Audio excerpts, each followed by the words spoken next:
విదురుడు ఎవరు, మహాభారతంలో అతని పాత్ర ఏంటో ఇప్పుడు తెలుసుకుందాం. విదురుడు మహాభారతంలో ధర్మానికి ప్రతీక.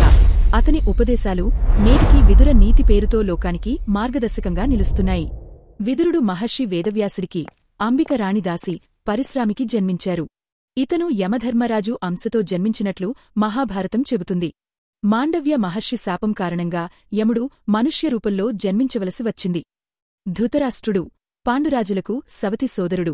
హస్తినాపురానికి మంత్రిగా పనిచేశారు. రాజనీతిలో మహానిపుణుడు. ధర్మం, న్యాయం వైపు నిలబడే వ్యక్తిగా ప్రసిద్ధి చెందారు. ధర్మం వైపు ఉన్న పాండవులంటే విదురుడికి ఎంతో ప్రేమ, ఆప్యాయత ఉండేవి.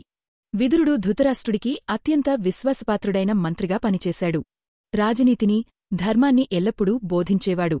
దుర్యోధనుడు పుట్టినప్పుడే విదురుడు అతని జాతకం వంశానికి నాశనాన్ని తెస్తుందని, అతన్ని పెంచవద్దని ధృతరాష్ట్రుడికి గట్టిగా సలహా ఇచ్చాడు. కాని ధృతరాష్ట్రుడు పుత్రమోహంతో వినలేదు. లక్కగుహం నుండి పాండవులు తప్పించుకోవడానికి పరోక్షంగా సహాయం చేశాడు. మాయాజుదం జరుగుతున్నప్పుడు ద్రౌపది వస్త్రాపహరణం సమయంలో విదురుడు తీవ్రంగా వ్యతిరేకించాడు. దుర్యోధనుడితో తీవ్రమైన విభేదాలు రావడంతో అతను రాజపదవికి రాజీనామా చేసి తన విల్లును విరిచి కురుక్షేత్ర యుద్ధంలో పాల్గొనకుండానే ధర్మమార్గంలో నడిచాడు. శ్రీకృష్ణుడు రాయబార కార్యాలయానికి వచ్చినప్పుడు దుర్యోధనుడి ఇంట్లో భోజనం చేయలేదు. విదురుడి ఇంట్లో మాత్రమే భోజనం చేశాడు మరియు అతను అందించే సరళమైన ఆహారాన్ని ప్రేమతో స్వీకరించాడు. విదురుడి స్వచ్ఛమైన భక్తికి శ్రీకృష్ణుడు చాలా సంతోషించాడు. యుద్ధం తరువాత ధృతరాష్ట్రుడు, గాంధారి, కుంతీదేవితో కలిసి తపస్సుకోసం అడవులకు వెళ్లినప్పుడు విదురుడు వారితో పాటు వెళ్లి తీవ్ర తపస్సు చేశాడు.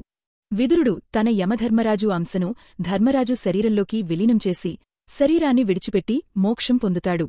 ఈ విధంగా ధర్మరాజు ద్వారా యముడి అంశ తిరిగి స్వర్గానికి చేరుకుంటుంది. ఇలాంటి మరిన్ని చారిత్రక కథలు తెలుసుకోడానికి వీడియోకి లైక్ చేయండి. ఛానల్ని ఇప్పుడే సబ్స్క్రైబ్ చేసుకోండి.